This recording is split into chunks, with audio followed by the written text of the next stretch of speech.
Quarantine Zone is one of Halo 2's more unusual missions, thanks to it being primarily focused on you fighting the Flood in vehicles for the first and only time in the series. If you haven't already, I recommend watching my recent upload chatting about previous mission Sacred Icon first by clicking the card on screen now, as Quarantine Zone is, for all intents and purposes, the second of a two-part tale.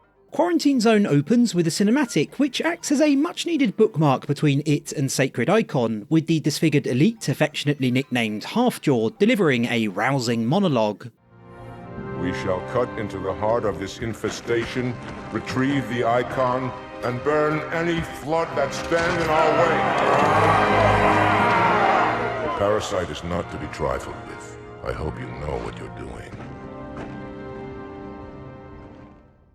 After, you've a selection of vehicles to choose from. I took this Ghost from an ally who was having a bit of a tough time, and you'll need to act fast once you've picked one, as an Enforcer and Sentinels arrive to make life difficult. Remember, you'll have fought a whole mess of them during Sacred Icon, and so this is a welcome opportunity to reduce them to scrap with relative ease compared to earlier encounters. The cavernous area you'll likely charge into next is fan-blooming-tastic. As you enter, you'll likely spot an Enforcer in the distance through a gap in the environment's architecture, and buoyed by your recent success moments ago and with upbeat music swelling in the background, you will probably head straight for it. There is a twist, however. As you round the corner ready to annihilate a few more automatons, you'll quickly realise two things. One, there is a significantly larger number of Enforcers present than you may have been led to believe by the hole in the wall, and two, shockingly, it's no longer only humans and Covenant who can pilot vehicles, the Flood have figured out how to do it too.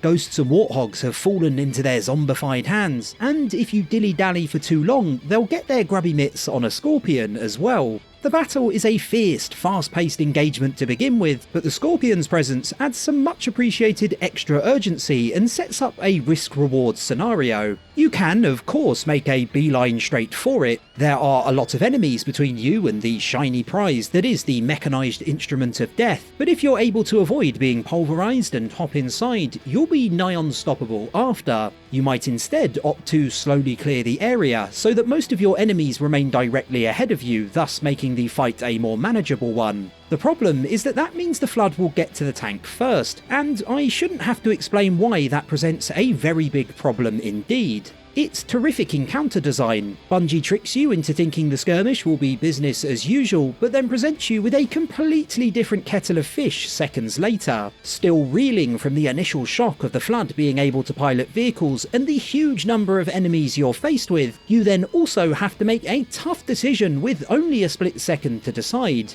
Make the wrong one, and it won't be long before it's game over. The next area isn't an altogether exciting one, but do make note of this Pelican flying overhead carrying a Scorpion, as we may well run into it again later. Something I'd never picked up on playing Quarantine Zone before until recently is that Halfjaw will radio in to say he's sending more elites your way and to not waste them, but only if all of your allies from the beginning of the level have already perished. I'm sending you a squad of my most experienced warriors, officers. Do not squander their talents. I have an issue with this particular snowy expanse I'll get to in two shakes of a lamb's tail, but one aspect of it which can't be faulted is the view. The library, your final destination, looms large in the background, and the Sentinel manufacturing facility, the same one you saw fall from the sky towards the end of Sacred Icon, burns just ahead of it. You'll have no choice but to explore its smouldering remains soon too. The area's incline guides your vision upwards towards these landmarks, as well as the Flood-controlled wraiths firing blobs of plasma into the sky, and to use some less analytical language for a second, it's all really rather pretty. Unfortunately, by this point, the music which imbued earlier engagements with a nice quick tempo will have most likely stopped, which is a shame as it's brilliant. A remix of the track Unyielding, and a song that sounds very similar to Rock Anthem for Saving the World. I believe Reclaimer appears only during the opening to Quarantine Zone and nowhere else in the entirety of Halo 2. When I first wrote about this mission, some commenters claimed that the music stopping abruptly is a glitch or a problem with the Master Chief Collection, and that it should play through to you reaching the Sentinel manufacturing facility. I've done a little research since, and a lot of the time it seems that even on an original Xbox, it will just sort of finish whenever it reaches its natural conclusion. It really is all about how quickly you decide to rush through these sections. It's a shame, as this environment is gargantuan and takes a good while to traverse, and without any music it feels a little dry at times, even if you are generally kept busy by the waves of flood blocking your path.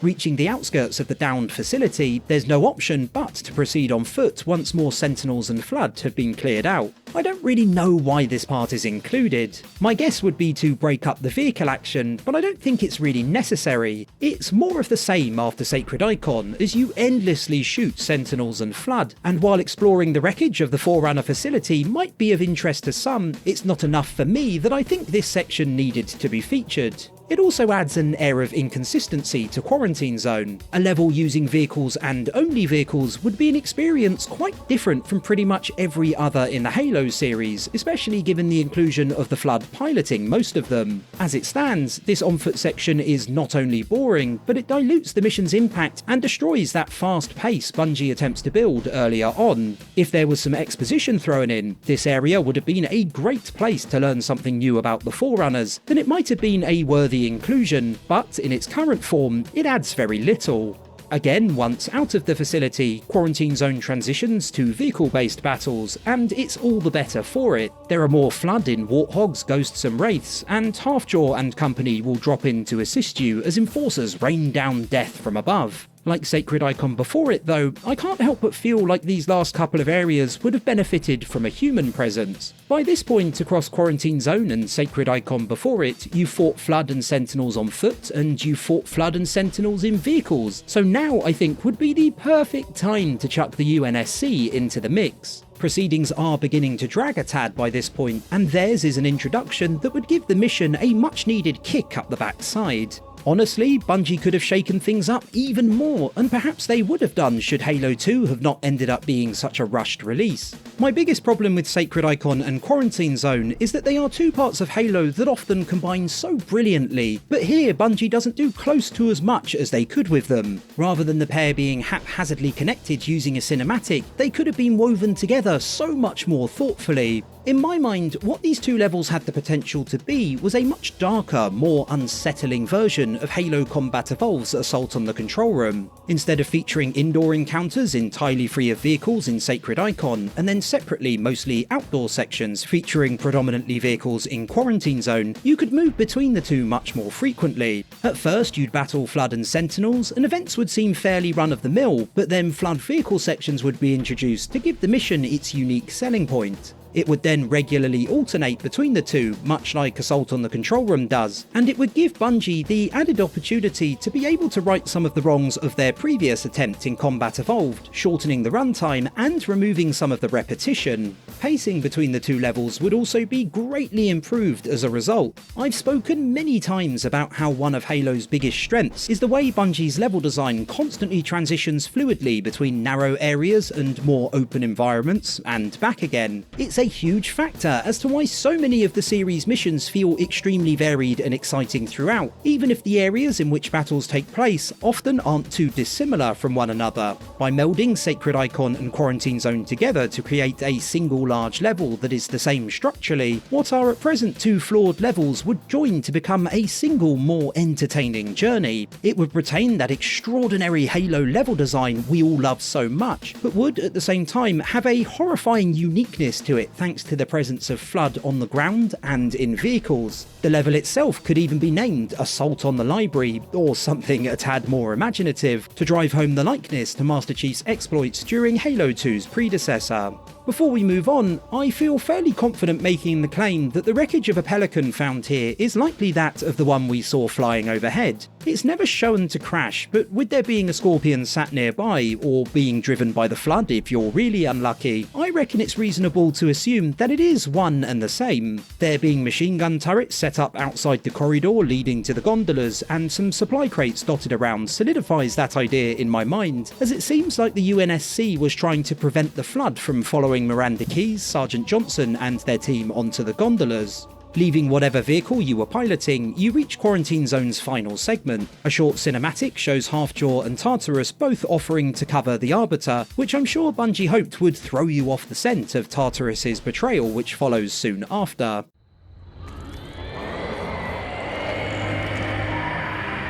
On your way, Arbiter. I'll deal with these beasts.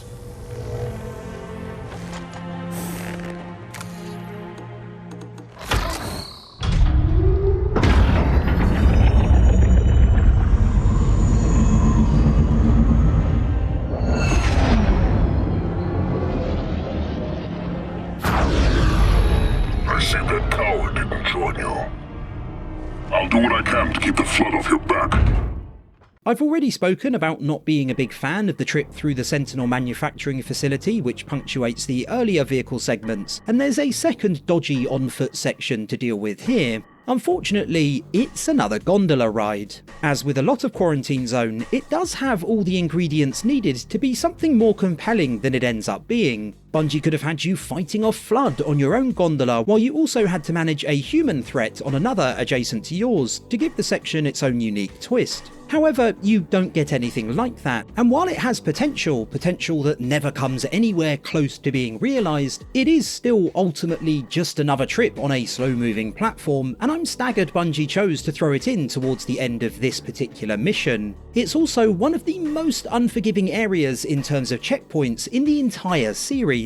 I often end up dying for whatever stupid reason during this part, less due to a lack of skill and more due to floods with shotguns or enemy swords appearing out of nowhere all the time, or because of general inconsistencies with the gondola's physics, like this example I'm showing you now. I have a fairly high tolerance for failure in video games nowadays. I have to, considering I'm no longer the young gun who could finish entire Halo campaigns alone on Legendary without even breaking a sweat, but being sent back to the beginning of what is already an incredibly drab section featuring long periods of downtime even when dying near its end is for me too much to handle. I think this entire section should have been depicted briefly as part of the cutscene with Halfjaw and Tartarus, with either a final vehicle sequence or a few encounters in the library itself added after. The first suggestion would help cement in your mind that Quarantine Zone is a vehicle level first and foremost, while the second would be a nice callback to Master Chief's exploits during Halo Combat Evolved, and further drive home that idea of the Arbiter and Chief doing many of the same things but for drastically different reasons. Instead, you get another tiresome gondola ride which takes some of the shine off what can at times be an engaging level.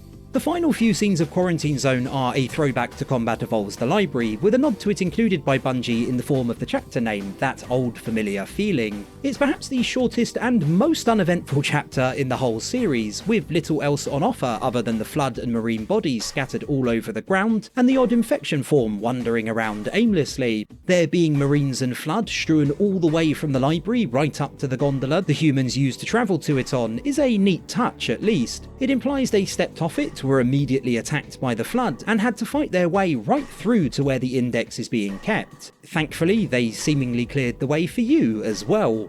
Quarantine Zone's ending cinematic is excellent, and although many will have seen Tartarus's betrayal coming, it's nevertheless handled well and marks the beginning of the Great Schism. There's also more symmetry, with the fate of the Arbiter lining up with that of Master Chief prior, which sets up well the pair's surprise meeting with the Gravemind shortly after. A bloody fate awaits you and the rest of your incompetent race. And I, Tartarus, chieftain of the brutes, will send you to it. And the prophets learn of this, but they will take your head when they learn. Fool. They ordered me to do it.